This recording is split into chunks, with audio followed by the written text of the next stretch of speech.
दर्शक दृश्यमा देख्न सक्नुहुनेछ माननीय क्याबिनेट साहेब प्रधानमन्त्री कार्यालयमा बालन शाहले बोलाएपछि आउनु भएको छ।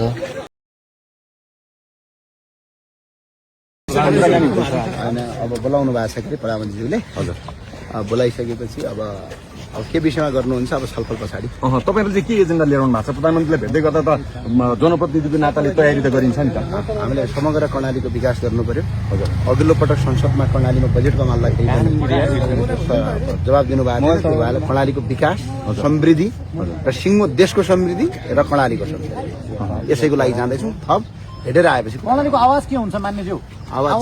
आवाज कर्णाली विकास गर्नुपर्छ। यहाँ सुरुङ मार्ग बन्दै गर्दा कर्णालीमा तपाईँको रोड पुगेको छैन, त्यहाँ रोड पुग्नुपर्छ। पारिरहनु भएको छ बालन सरकारले, के भन्नुहुन्छ? हस् धन्यवाद। पहिलेको जस्तो बजेट सरकारले नियम अनुसार कारवाही गर्नुपर्छ। पहिलेको जस्तो बजेट चाहिँ च्याप्नु पर्दैन हैन मान्यज्यू?